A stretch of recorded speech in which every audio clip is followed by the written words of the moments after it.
하나님의 말씀 시편 102편 12절로 28절까지 한 절씩 교독합니다. 여호와여 주는 영원히 계시고 주에 대한 기억은 대대에 이르리이다. 주께서 일어나사 시온을 긍휼히 여기시리니 지금은 그에게 은혜를 베푸실 때라.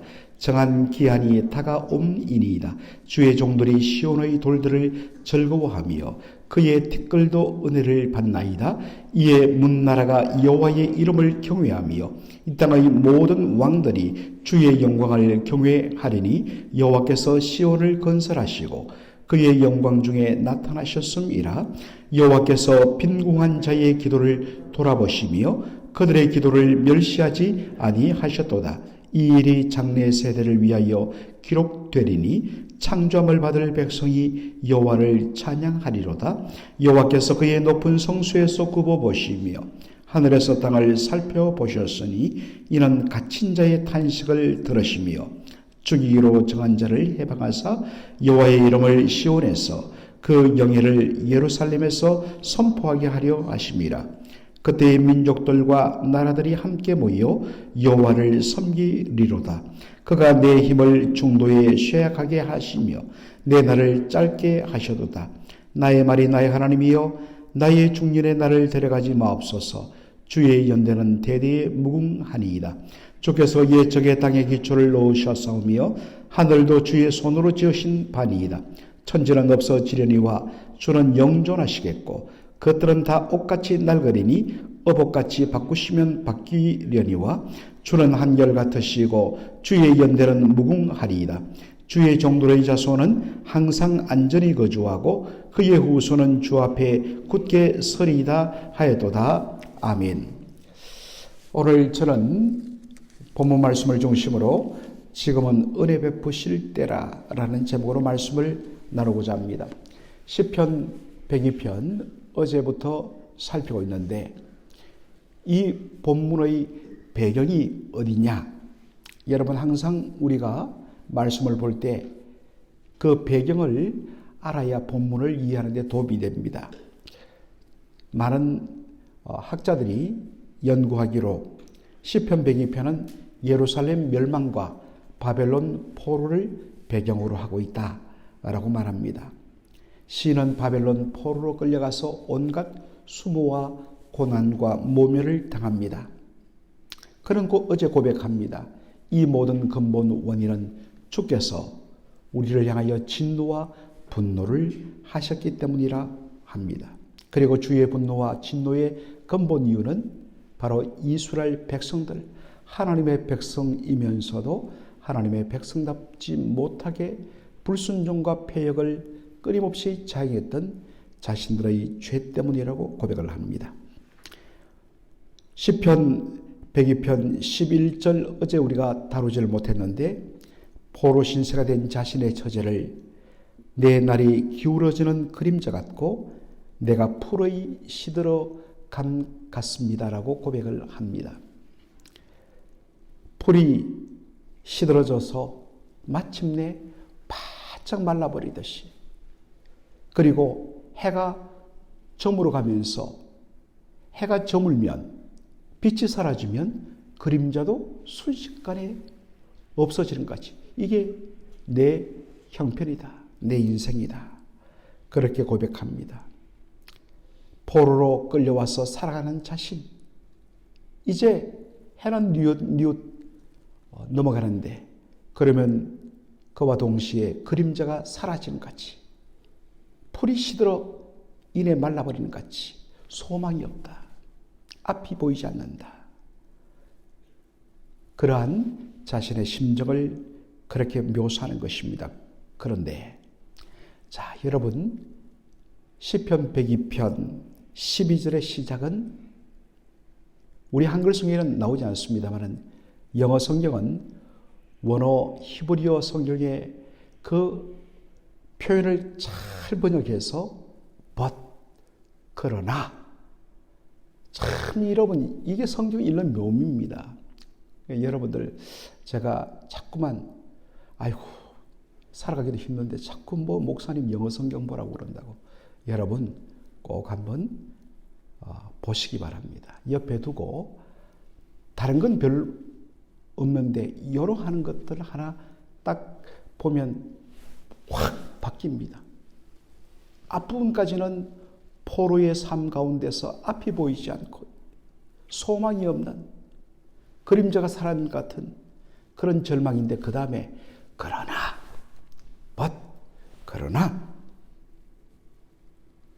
그러나라는 말은 앞과 뒤가 뒤바뀐다. 반전한다. 그래서 역접이라고 이야기하죠. 접속사는 접속사인데 뒤집어 엎을 역자입니다. 인간적으로는 도무지 소망이 보이지 않습니다. 저 거대한 바벨론에 의해서 나라가 멸망당하고 다 포로로 끌려왔는데 언제 다시 회복이 되겠나? 소망이 안 보이죠. 그러나 이 모든 현실을 뒤집는 소망의 그네는 하나님이 계십니다. 하나님이 계신다. 그래서 12절 그러나 여호와여 주는 영원에 계시고 주에 대한 기억은 대대에 이르리이다 라고 하고 있습니다. 정확하게 번역하면 그러나 여호와여 당신은 영원히 지금도 그리고 앞으로도 그 보좌에 앉아 계십니다. 보통은 그 나라가 멸망당함으로 그 나라가 믿는 신은 끝나버린다고 생각을 합니다. 고대 세계에서 전쟁은 나라와 나라의 싸움이 아니라 그 나라가 믿는 신과 신의 전쟁이라고 생각했습니다. 그래서 한 나라가 무너지고 패망하면 그 신도 지고 신도 완전히 무너지고 사라진 것으로 생각을 했습니다. 그러나 뭐라고 이야기합니까? 그러나 여호와여 당신께서는 영원히 지금도 그리고 앞으로도 영원히 그 보좌에 앉아서 다스리고 계시는 살아계신 능력의 주님이십니다. 이것이 우리의 소망이라는 것입니다. 그 하나님이 하실 일, 사람을 바라보고 현실을 바라보면 끝없이 무너질 수밖에 없어요. 그러나 시선을 현실에서 사람에서 살아계신 하나님으로부터 그러나 여호와여 돌릴 때 거기에 소망이 있고 거기에 생명이 있고 거기에 위대한 반전이 있습니다. 믿음의 사람들은 우리 인생이기 때문에 현실을 바라볼 수밖에 없어요. 그러나 거기에 묶여 있어서는 안 돼요. 그러나 여호와여 하나님은 여전히 하나님이십니다. 하나님은 살아계십니다. 이것을 시선을 주께로 바로 돌리게 만드는 것, 이게 바로 지도자, 목회자의 역할이고 이게 바로 장로, 안수집사, 권사들, 이른바 중직자들의 역할입니다. 굉장히 중요해요. 소망을 주는 것. 소망은 하나님께 있습니다. 102편 13절에 보니까 주께서 일어나사 시온을 긍휼히 여기시리니 지금은 그에게 은혜를 베푸실 때라 정한 기한이 다가옵니다. 하나님께서 일어나사 보좌에 앉아 계시는 그분께서 일어나, 여러분 왕이 일어나면 거기에서 자리에서 벌떡 일어나면 여봐라 명령이 시행되는 것입니다. 여호와께서 보좌에서 일어나사 시온을 긍휼히 여길 것이다. 하나님께서 시온 예루살렘을 긍휼히 여길 때가 언제냐? 바로 right now, 지금이란 것입니다. 하나님이 은혜를 베푸사 시온을 다시 회복할 때가 지금 다가오고 있다. 소망을 주는 것입니다. 어떤 사람들은 입만 열면 사람들을 무너뜨려요. 계속해서 부정적인 소리를 해요. 어제도 축구 경기를 봤지만 답답하죠. 그러나 이것으로 모든 게 끝난 게 아니지 않습니까? 앞으로도 계속 경기가 있고 어떻게 하면 더 건강하고 더 멋있게 잘 세워서 가는가? 거기에 맞춰야 되지. 막 한 번 졌다고 막 무너지듯이. 너무 안타깝더란 거죠. 너무 냄비처럼 끓었다간 안타까워요. 소망을 바라봐야 돼요. 하나님께서는 예레미야를 통하여서 시온을 회복할 날에 대하여 말씀하셨어요. 예레미야 29장에 보면 70년이 차면 내가 예루살렘을 회복하리라. 시인은 어떤 의미에서는 바로 그 하나님의 약속의 말씀을 기억하고 그것이 이루어질 날이 다가오고 있다는 것을 바라봅니다. 그 결과로 무너졌던 예루살렘이 다시 재건될 것이다. 이것을 표현한 것이 시온의 돌들이 즐거워하며 그의 티끌들도, 그 시온의 티끌들도 은혜를 입습니다. 다 무너져버리고 흩어져버린 나뒹구는 돌들과 티끌, 반드시 하나님께서 다시 깨끗하게 재건하리라는 것을 바로 그 의인법으로 마치 돌들과 티끌들이 절구하듯이 사람처럼 그렇게 표현한 것이죠. 그리고 그 다시 회복되고 재건될 예루살렘의 여호와의 영광이 예전에 솔로몬의 성전 건축이 완성되었을 때에 하나님이 구름 가운데 임하시며 하나님의 영광이 거기에 임재함으로 말미암아 그 거룩한 영광 앞에서 제사장들도 들어가지 못했던 하나님의 영광의 임재 다시 회복될 것이다. 지금은 어떠냐? 완전히 무너졌어요. 불가능해 보여요. 그러나 하나님 일어서셔서 하신다. 이것을 본 열방은 주의 영광을 보고 경외할 것이다. 경외한다는 게 뭡니까? 이스라엘 하나님 저런 분이 없다. 왜냐?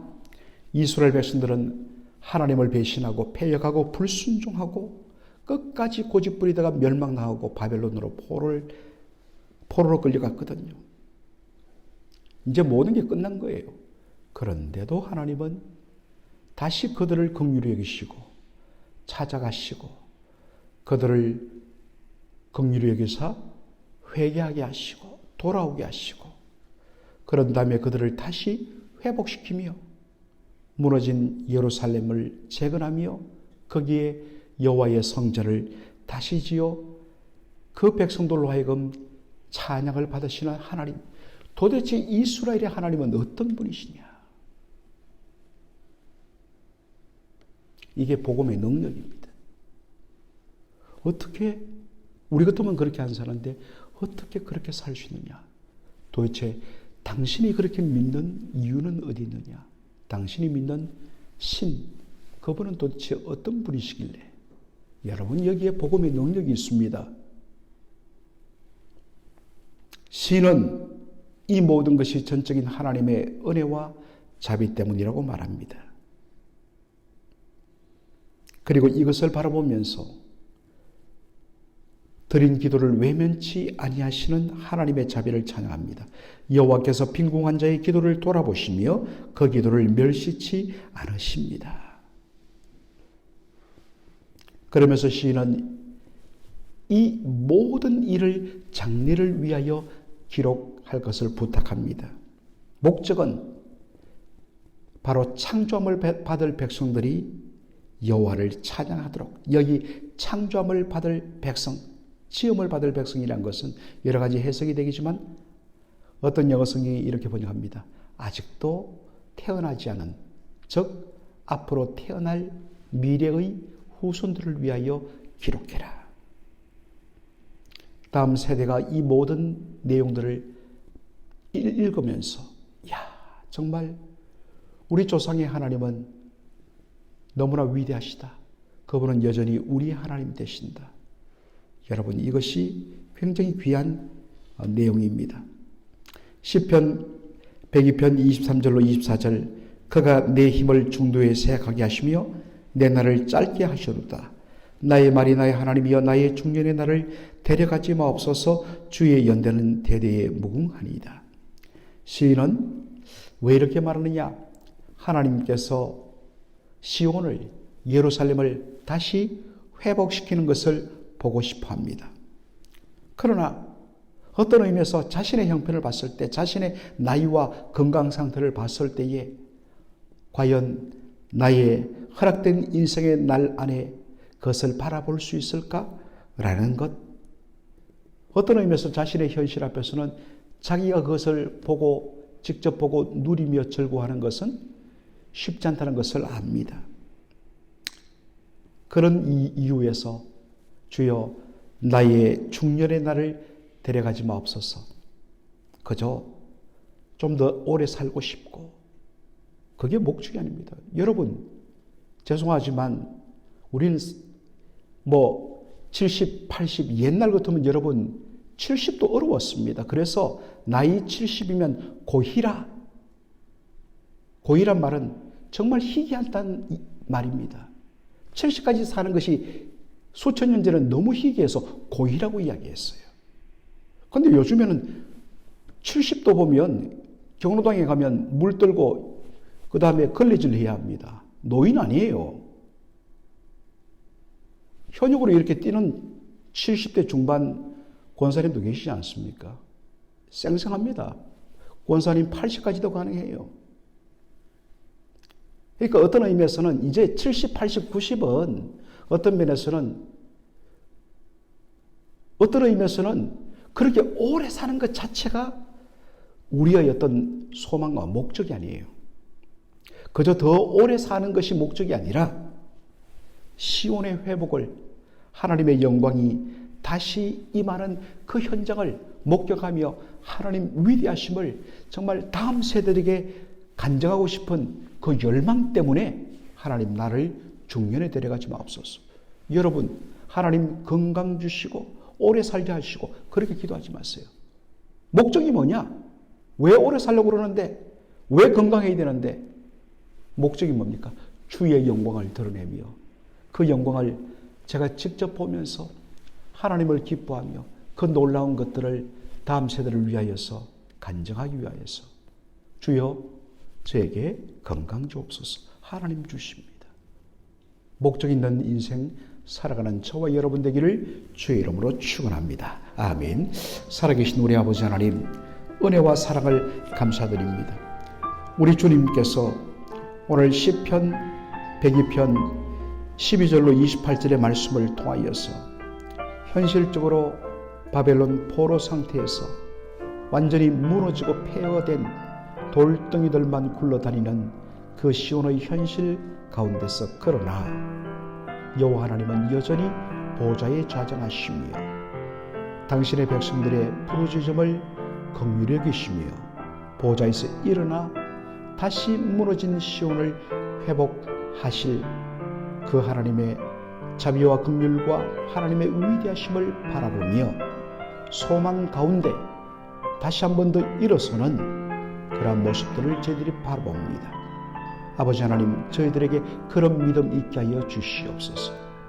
바로 눈앞에 현실적인 그 내용 앞에서 모든 것이 끝난 것처럼 그렇게 말하고 다른 사람들을 낙심시키는 존재가 아니라 낙심하는 영혼들을 향하여, 그러나 여호와 하나님 살아계신다. 하나님 오늘도 우리를 위하여 일어나시며 일하신다. 그 하나님이 우리의 소망이다. 사람들을 소망 가운데 믿음으로 일으켜 세우는 저희들의 삶이 되게 하여 주시옵소서. 감사하며 예수님의 이름으로 기도하옵나이다. 아멘.